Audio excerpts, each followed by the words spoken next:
Shalom, selamat berjumpa kembali di dalam kasih Tuhan Yesus Kristus, Bapak Ibu Saudara yang saya kasihi di dalam Dia. Saya Pendeta Rubin Adi Abraham menyapa Anda supaya saudara juga semuanya mengalami kebaikan Tuhan, berkat Tuhan dan bertumbuh secara rohani. Baiklah, pada hari ini saya akan menyampaikan firman Tuhan dengan judul Pelajaran Rohani dari Pelantikan Donald Trump. Seperti yang kita ketahui bersama, tanggal 20 Januari 2025 yang lalu telah dilakukan pelantikan Donald Trump sebagai Presiden Amerika Serikat yang ke-47 di Gedung Capitol, Washington DC, Amerika Serikat. Ini adalah masa jabatan yang kedua dari tahun 2025 sampai 2029.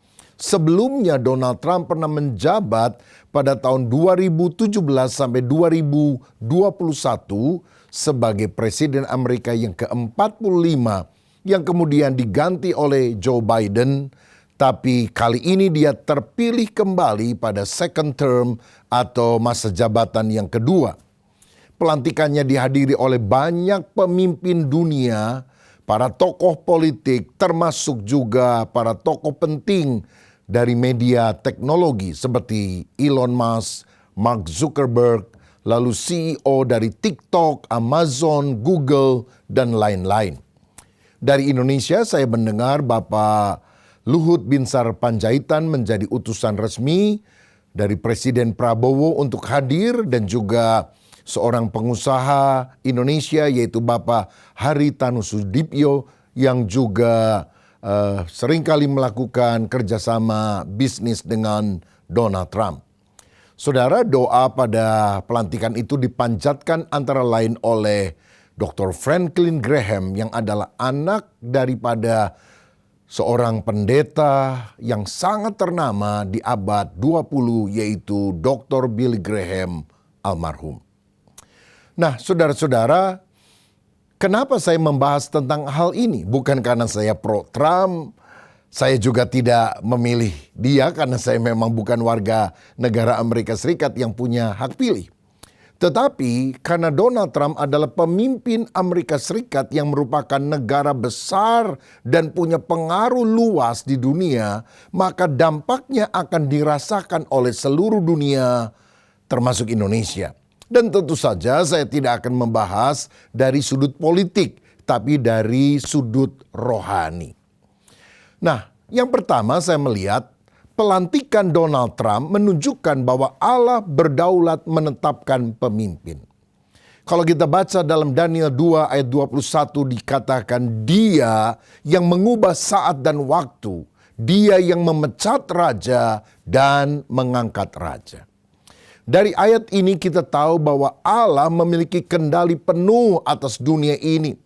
Dia berdaulat untuk memilih siapa yang diinginkannya untuk menjadi pemimpin suatu bangsa. Maka pelantikan Donald Trump lepas dari kontroversinya, lepas dari pro dan kontranya, harus kita lihat sebagai bagian dari rencana Tuhan yang seringkali melampaui pemahaman manusia. Kalau kita lihat lebih jauh dalam Roma pasal 13 ayat yang pertama, firman Tuhan juga berkata demikian. Tiap-tiap orang harus takluk kepada pemerintah yang di atasnya, sebab tidak ada pemerintah yang tidak berasal dari Tuhan, dan pemerintah-pemerintah yang ada ditetapkan oleh Allah. Saudara lihat misalnya di Indonesia, 2 kali Pak Joko Widodo menang atas Pak Prabowo. Pak Prabowo dipecundangi di dalam pemilihan sebagai calon presiden Indonesia. Tetapi selanjutnya sekarang yang menjadi presiden Indonesia adalah Bapak Prabowo Subianto. Bukankah ini semuanya berada di dalam kerangka kedaulatan Allah? Bahkan saya mau katakan Allah bisa memakai seorang raja kafir seperti Kores atau Cyrus dari Persia untuk melaksanakan maksudnya. Dalam Yesaya 45 ayat 1, inilah firmanku kepada orang yang kuurapi, kepada Kores yang tangan kanannya kupegang. Biasanya Kalau kita mendengar kata mengurapi, itu bicara kepada seorang hamba Tuhan, seorang nabi yang dipakai Tuhan untuk menyampaikan pesan Tuhan. Tetapi Alkitab juga berkata bahwa Kores, walaupun dia tidak mengenal Allah, dia adalah umat ciptaan Allah. Dan Tuhan mengurapi dia, artinya Allah memakai Kores untuk melaksanakan tugas ilahi. Apakah dia sadar atau tidak sadar? Tugasnya adalah membebaskan Israel dari perhambaan.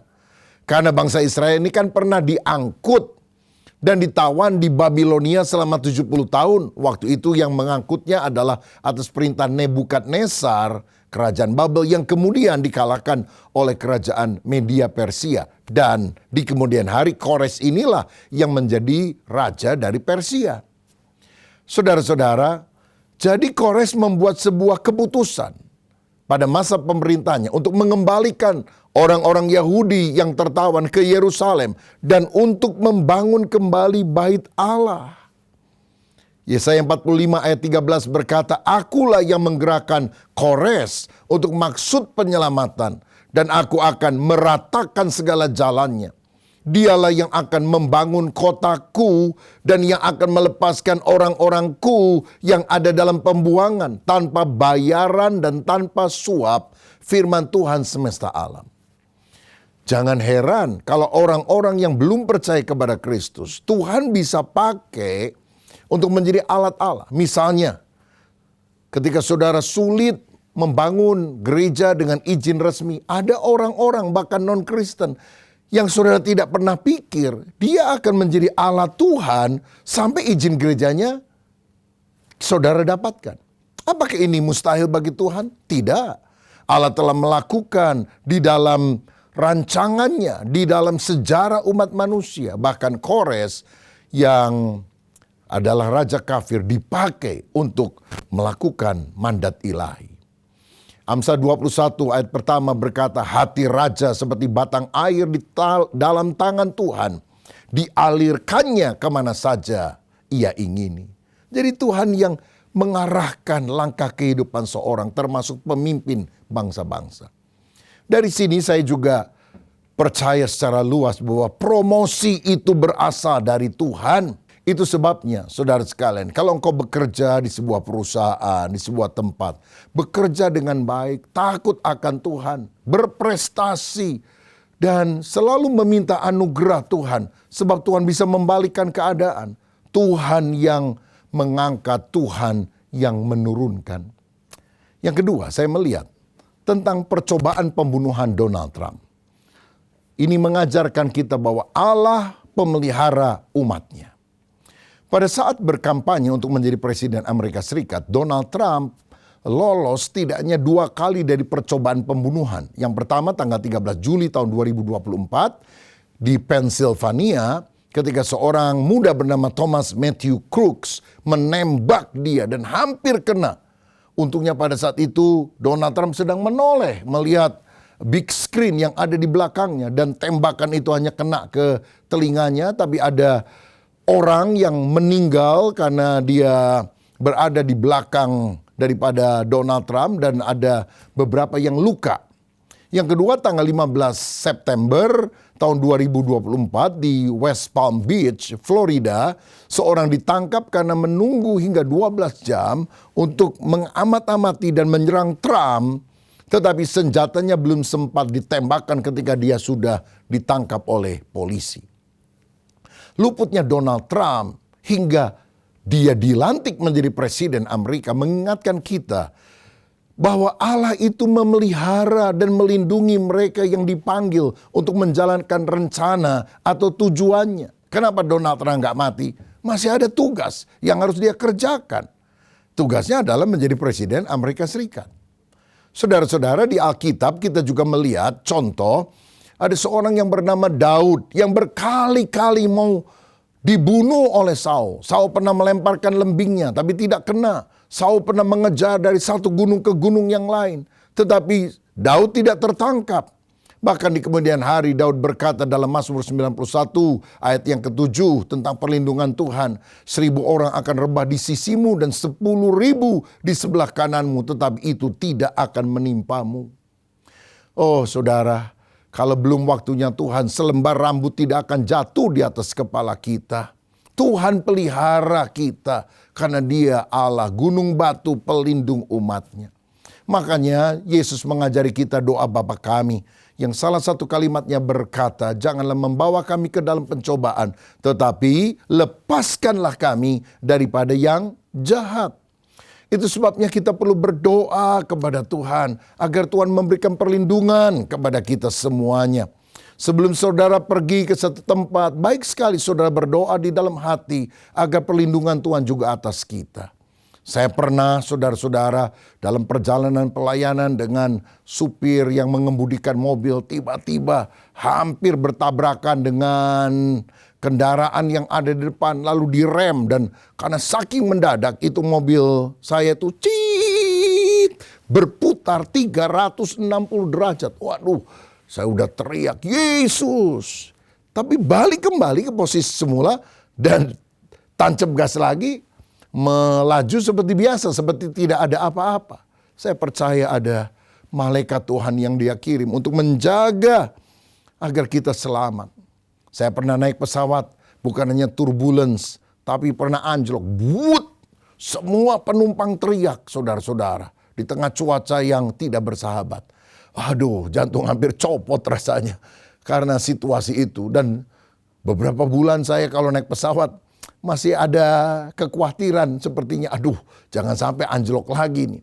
Tapi Tuhan luputkan, dan sekarang kalau saya naik pesawat sudah bisa tidur nyenyak lagi, saudara-saudara. Saya pernah pelayanan di Ambon dan kemudian saya harus naik speedboat ke Pulau Seram. Nah biasanya orang pergi ke sana itu pagi. Nah karena saya masih ada seminar sampai siang, jadi selepas siang itu mungkin jam 3 sore baru menyewa speedboat untuk pergi ke Seram. Dan orang yang mengemudikan sudah bilang, waduh kenapa terlambat sekali waktunya. Karena kita di Seram itu jam 7 malam kira-kira ada KKR di lapangan, saudara.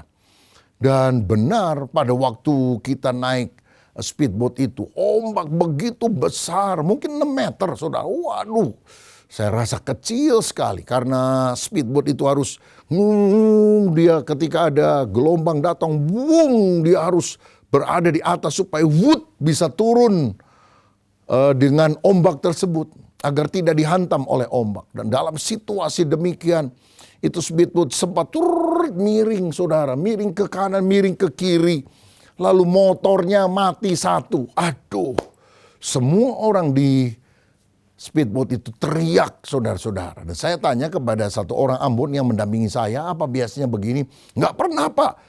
Yang saya alami juga nggak pernah seperti ini. Waduh, saya jadi gemetar juga. Lalu saya doa Tuhan, saya mengingatkan Tuhan. Masih ada beberapa nubuatan, janji Tuhan yang pernah Engkau sampaikan melalui hamba-hambamu yang belum tergenapi dalam hidupku. Tolong Tuhan, berikan aku waktu untuk bisa melakukan kehendak Tuhan.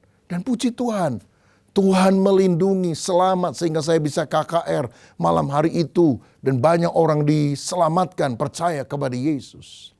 Saudara, kenapa kita masih hidup sampai hari ini? Masih ada tugas untuk kita.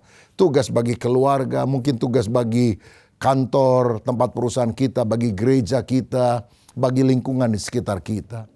Seorang jemaat di Bandung juga pada waktu COVID yang lalu mengalami infeksi COVID-19 itu, saudara, sampai dia harus dirawat di rumah sakit. Dan saudara tahu, pakai ventilator itu sampai 29 hari. Saya kadang mendengar orang yang baru 2-3 hari pakai ventilator udah gak kuat, meninggal, saudara. Saudara pakai masker aja, ya, 24 jam, aduh rasanya udah gak enak.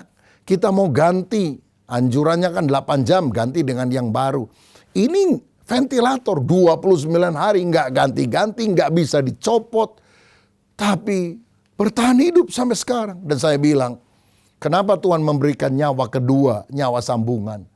Karena hidupmu mulai hari ini harus dipersembahkan untuk melayani Tuhan.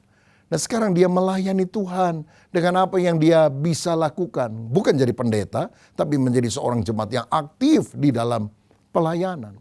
Saudara, kalau kita dilindungi oleh Tuhan dari segala mara bahaya, ingat, bukan karena kita hebat, Tuhan masih berkemurahan kepada kita. Masih ada tugas yang harus kita kerjakan. Ayo kita fokus untuk melayani Tuhan. Seperti juga Trump yang luput dari kematian karena ada penugasan ilahi menjadi presiden Amerika Serikat. Yang ketiga adalah kebijakan Trump. Menunjukkan bahwa Allah punya kehendak untuk ditaati. Donald Trump seringkali dianggap sebagai pemimpin yang berani menyuarakan pandangan kontroversial meskipun menghadapi kritik yang tajam. Beberapa kebijakan Trump dianggap sejalan dengan nilai-nilai Alkitab dan berdampak global. Nah saudara, kebijakan atau keputusan kita juga harus selaras dengan kehendak Allah. Kita perlu berdiri teguh dan memegang prinsip firman. Bahkan di tengah tekanan orang-orang yang tidak menyetujuinya. Ada 3 kebijakan yang secara ringkas saya mau share kepada saudara. Yang pertama, Trump mengeluarkan kebijakan mengakui hanya 2 gender saja, yaitu pria dan wanita. Nah, Alkitab menegaskan bahwa Allah menciptakan memang 2 gender itu, laki-laki dan perempuan. Karena Kejadian 1:27 berkata, maka Allah menciptakan manusia itu menurut gambarnya, menurut gambar Allah diciptakannya dia, laki-laki dan perempuan diciptakannya mereka. Jadi Adam dan Hawa, bukan Adam dan Hendra. Adam and Eve, not Adam and Steve. Identitas gender ini terkait erat dengan tujuan dan peran dalam rencana Allah. Beranak cuculah, bertambah banyak, penuhilah bumi. Kalau laki kawin sama laki, perempuan kawin sama perempuan, nggak bisa punya anak. Maka spesies manusia ini akan lenyap di atas muka bumi. Punah, saudara. Makanya pernikahan itu perlu laki dan perempuan supaya bisa beranak cucu bertambah banyak.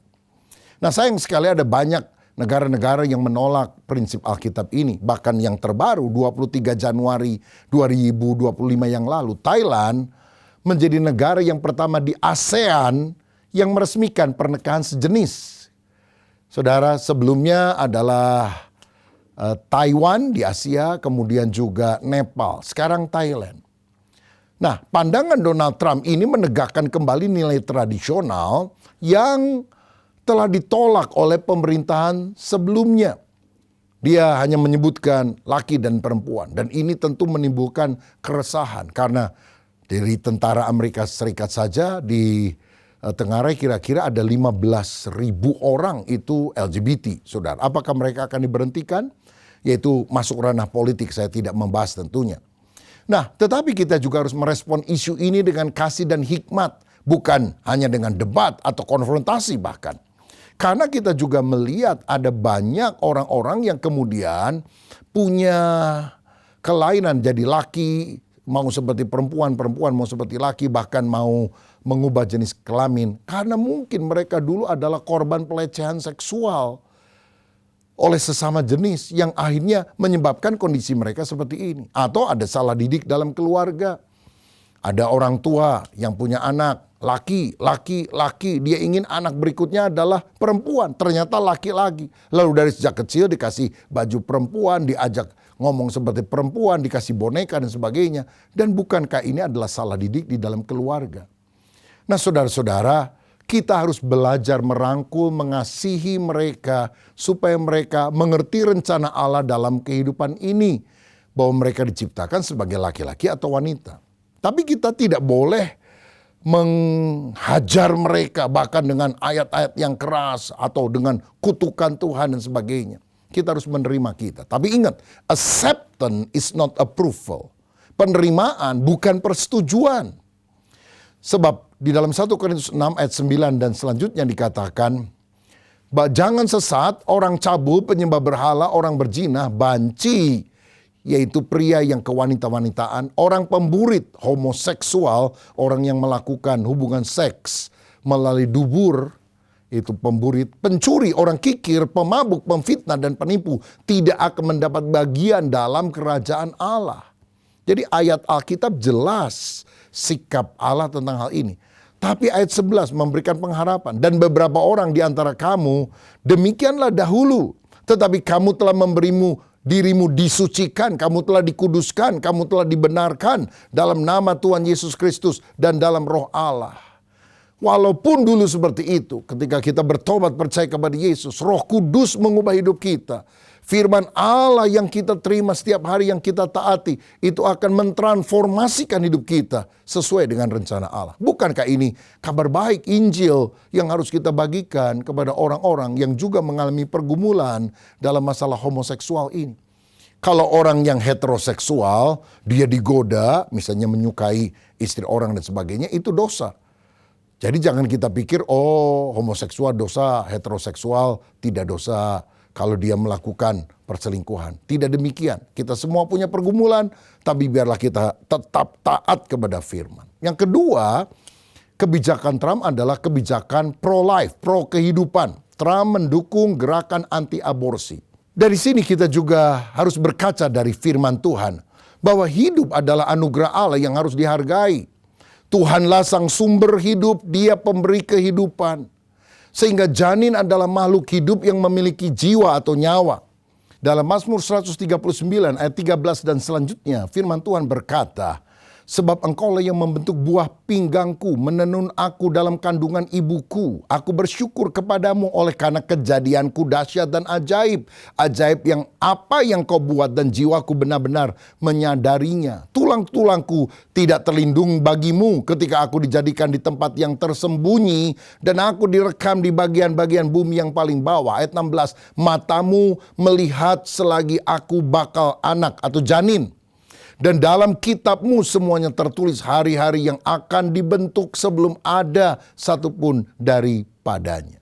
Dari ayat ini dengan jelas kita melihat Tuhan yang menenun dan Tuhan sudah melihat kita selagi kita masih janin atau bakal anak.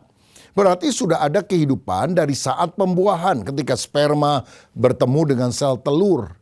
Itu bukan hanya segumpal daging yang tak bernyawa hingga sekian bulan baru kemudian mendapatkan kehidupan dari Allah. Sehingga dengan demikian aborsi adalah pembunuhan karena memutuskan hidup janin yang belum lahir. Titah Allah berkata, jangan membunuh. Ibu Teresa pernah berkata, tempat yang paling tidak aman di bumi sekarang ini adalah dalam janin seorang wanita yang tidak takut akan Allah. Sebab kalau kita berperang dengan negara yang lain, kita bisa lari, kita bisa melawan. Tapi kalau janin mau digugurkan dengan macam-macam cara, bagaimana dia bisa mempertahankan diri? Betapa kita harus menghargai kehidupan seorang mulai dari dalam kandungan. Kita juga harus mendukung ibu hamil di dalam pergumulannya. Saya ingat ketika anak saya yang pertama Jessica sedang hamil dan dalam proses itu dia pergi ke dokter, semuanya bagus. Tapi pada bulan kesekian dokter kandungan berkata, kok saya melihat di bagian atas kepalanya itu dari janin ini seperti ada bintik hitam. Diperiksa lagi lebih teliti, benar. Dan kemudian dia bilang ini bisa ada kelainan. Mungkin nanti dia bisa semacam idiot dan sebagainya. Oh, ini mengejutkan. Dan dia berkata, bagaimana dok sebaiknya? Ya bagusnya dikuret saja. Karena janinnya kelihatannya tidak sehat. Wah, dia mengalami pergumulan, suaminya bergumul, keduanya menangis di bawah kaki Tuhan. Waktu dia cerita saya juga dan istri bergumul di dalam doa. Tapi setelah beberapa minggu mendengar hal itu, saya undang mereka dari rumahnya untuk pergi ke rumah kami makan bersama. Dan saya kemudian tanya, Jessica gimana keputusan kamu? Dan dia bilang, saya percaya apa yang Tuhan beri adalah yang terbaik. Masa Tuhan kasih saya buang? Saya tetap akan mengandung dan melahirkan anak ini. Saya hanya ingin didoakan supaya kalaupun anak yang saya lahirkan ini ada kelainan, saya tetap kuat untuk merawat dia seumur hidupnya. Saudara-saudara, dengan adanya tekad tersebut, kami berdoa bersama-sama. Setelah itu, hati kami menjadi lebih tenang. Kami percaya Tuhan bisa menolong. Seandainya tidak, kami tetap akan setia kepadamu. ketika dilahirkan. Sehat sampai hari ini, pinter luar biasa saudara. Umur 2 tahun bisa menyebutkan nama presiden-presiden, nama gunung-gunung yang ada di dunia. Bahkan dia bisa baca abjad usia 2 tahun. Dari A sampai Z, lalu mundur dari Z sampai A.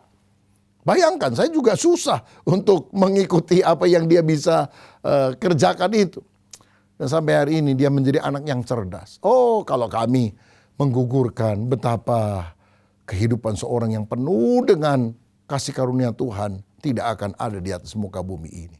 Saudara, ini kebijakan yang selaras firman. Dan kita juga sebagai orang Kristen harus pro kepada kehidupan dan tidak menerima aborsi. Yang terakhir, yang ketiga, kebijakan yang mendukung Israel. Kita tahu Trump mendukung negara Israel, bahkan mengakui Yerusalem sebagai ibu kota Israel. Dan pada tahun 2018, term pertama dari pemerintahnya, dia telah memindahkan kedutaan besar Amerika bukan lagi di Tel Aviv tetapi ke Yerusalem sebagai pengakuan Yerusalem adalah ibu kota Israel. Ini terkait dengan firman Tuhan dalam Kejadian 12 ayat 3 yang berkata, "Aku akan memberkati orang-orang yang memberkati engkau dan mengutuk orang-orang yang mengutuk engkau." Menurut catatan Alkitab, tanah Kanaan atau sekarang disebut Israel adalah tanah perjanjian yang diberikan kepada keturunan Abraham melalui Ishak, Yakub, dan 12 suku Israel yang kemudian dikenal sebagai orang Yahudi. Bahkan dalam Keluaran 17 ayat yang ke-8, Alkitab berkata demikian, "Seluruh tanah Kanaan akan kuberikan menjadi milikmu untuk selama-lamanya." Itu janji Tuhan, saudara. Memang orang Israel pernah terusir karena dosa mereka, terserak ke bangsa-bangsa, lalu tempatnya diduduki oleh bangsa Arab, bangsa yang lain. Tetapi janji Allah tetap bahwa tanah ini adalah tanah yang diberikan kepada umat Israel. Bahkan dalam Kejadian 15 ayat 18 dikatakan, "Kepada keturunanmu lah kuberikan negeri ini mulai dari sungai Mesir sampai ke sungai besar itu, sungai Efrat." Jadi ini yang sekarang disebut sebagai Greater Israel. Bahwa teritorial Israel itu mestinya dari tanah Mesir, sungai Nil, sampai ke sungai Efrat yang ada di Irak. Itu besar, saudara-saudara. Saya percaya tidak akan terjadi pada masa pemerintahan Benyamin Netanyahu. Tapi nanti ketika Mesias datang untuk kali kedua ke dunia, Yesus memerintah dalam kerajaan 1000 tahun, nubuatan ini akan tergenapi. Nah, penting sekali untuk kita menyadari sebagai umat Kristen yang kita dukung bukan peperangan atau kekerasan yang bahkan dilakukan oleh orang Israel. Karena Tuhan sendiri ngomong dalam Keluaran 32 ayat 9 bahwa Israel itu bangsa yang tegar tengkuk, keras kepala. Dan saudara harus tahu sampai hari ini orang Israel itu bukan orang Kristen. Agamanya Yudaisme. Mereka adalah orang yang menentang kekristenan, menentang Kristus. Bahkan saudara tahu bangsa apa yang menyerahkan Yesus untuk disalibkan? Bangsa Yahudi bukan? Tapi Alkitab sendiri mengatakan, misalnya dalam Mazmur 122 ayat yang ke-6, "Berdoalah untuk kesejahteraan Yerusalem. Biarlah orang-orang yang mencintaimu mendapat sentosa." Jadi kita perlu berdoa untuk kesejahteraan Yerusalem. Dan orang yang berdoa dan mengupayakan kesejahteraan Yerusalem, Tuhan sendiri bilang akan mendapatkan sentosa, damai sejahtera dalam hidupnya. Nah, pada tahun 2020 ketika Donald Trump menjabat sebagai presiden untuk term yang pertama, ada sebuah perjanjian damai yang disebut sebagai Abraham Accords, yaitu deklarasi perdamaian antara Israel dan negara Arab, Uni Emirat Arab dan Bahrain. Negosiatornya adalah Jared Kushner yang adalah menantu Donald Trump yang berdarah Yahudi. Saudara-saudara, jadi Israel dan Arab yang selama ini bertengkar mengadakan perjanjian damai. Dan ini juga ingin dilakukan dengan negara Arab Saudi dan negara-negara yang lain. Dasarnya adalah Abraham atau Ibrahim itu kan bapak bagi orang Yahudi, bagi orang Kristen, bagi orang Islam, bagi orang Yahudi juga bagi orang Arab. Maka ayo kita berdamai. Nah, saudara-saudara, tentu upaya ini akan dilanjutkan pada pemerintahan Donald Trump bagian kedua ini. Tetapi di dalam Alkitab kita perlu tahu ada perjanjian Allah kepada Abraham. Kalau tadi kan Israel dengan negara-negara Arab. Kalau ini adalah Abraham Covenant. Perjanjian Allah dengan Abraham. Dalam Kejadian 12 ayat yang ketiga B, firman Tuhan berkata demikian. Dan olehmu semua kaum di muka bumi akan mendapat berkat. Perjanjian ini mengandung janji universal bahwa melalui keturunan Abraham semua bangsa akan diberkati. Keturunan Abraham yang dimaksud ini menurut Galatia 3 ayat 16 digenapi oleh satu orang, yaitu Yesus Kristus. Karena dicatat bukan keturunan-keturunan Abraham, tapi keturunan Abraham. Bukan plural, tapi singular. Dan dari garis keturunan Abraham muncul Yesus Kristus yang adalah jalan keselamatan bagi semua manusia. Saudara, konflik di Timur Tengah termasuk antara Israel dan bangsa-bangsa Arab seringkali dikaitkan dengan klaim atas janji Allah kepada Abraham. Namun Yesus datang untuk memperdamaikan semua bangsa, baik Yahudi maupun non-Yahudi, menurut Efesus 2 ayat 14-18. Rencana Allah yang mempersatukan bangsa-bangsa di dalam Kristus bukan hanya pada dimensi politik yang dilakukan oleh negara-negara dan pemimpin-pemimpin dunia. Tapi ini adalah panggilan rohani bagi gereja. Supaya orang berdamai terutama dengan Allah melalui keturunan Abraham, yaitu Yesus Kristus. Matius 5 ayat 9 berkata, berbahagialah orang yang membawa damai karena mereka akan disebut anak-anak Allah. Perdamaian sejati tidak dapat dicapai hanya melalui kebijakan politik. Tetapi melalui transformasi hati manusia yang didamaikan dengan Allah melalui Kristus Yesus. Makanya gereja dipanggil untuk menjadi agen perdamaian. Membawa kabar pendamaian yaitu Injil. Baik secara lokal maupun global dengan menunjukkan kasih Kristus kepada semua pihak yang terlibat dalam konflik. Makanya harus dimulai dari kita. Kita harus berdamai dengan semua orang, mulai dari keluarga, dan kita juga mau menjadi juru damai. Seperti seorang datang kepada Ibu Teresa dari Kalkuta, India, dan berkata, bagaimana caranya supaya dunia berdamai? Dia bilang, pulang, kasih keluargamu, dan dunia akan berdamai. Karena banyak konflik dimulai dari keluarga. Makanya dalam kehidupan, kita harus mengutamakan damai. Jangan membangun tembok, tapi membangun jembatan. Saya berdoa, supaya pelajaran rohani dari peristiwa pelantikan Donald Trump, lepasnya dari percobaan pembunuhan dan kebijakan yang diambil, itu sungguh-sungguh bisa bermanfaat bagi kita. Sekali lagi, kita bukan pendukung Donald Trump karena dia adalah orang yang tidak sempurna saja, tentu saja. Dan banyak kebijakannya yang juga barangkali kita sendiri tidak setuju. Tapi setidaknya ada hal-hal yang bisa kita petik dari peristiwa ini. Bahwa Allah yang berdaulat, punya firman yang harus kita taati dalam kehidupan. Mari kita berdoa. Bapa, terima kasih Engkau yang memegang kendali atas bangsa-bangsa, pemimpin-pemimpin dunia. Dan biarlah kami selalu ingat bahwa Tuhan adalah pemimpin kami yang terbesar. Dan kami mau taat kepada kebenaran firman-Mu. Jadikan kami juga orang-orang yang menghargai kehidupan, menghargai janin yang ada, menghargai pernikahan antara pria dan wanita. Kami juga mendoakan damai sejahtera untuk Israel, untuk Yerusalem. Supaya ada perdamaian dunia, tapi lebih daripada itu, perdamaian antara manusia dengan Allah. Supaya kami tidak binasa masuk neraka, tapi beroleh hidup yang kekal melalui Kristus Yesus. Berkat atas kami dalam nama Yesus.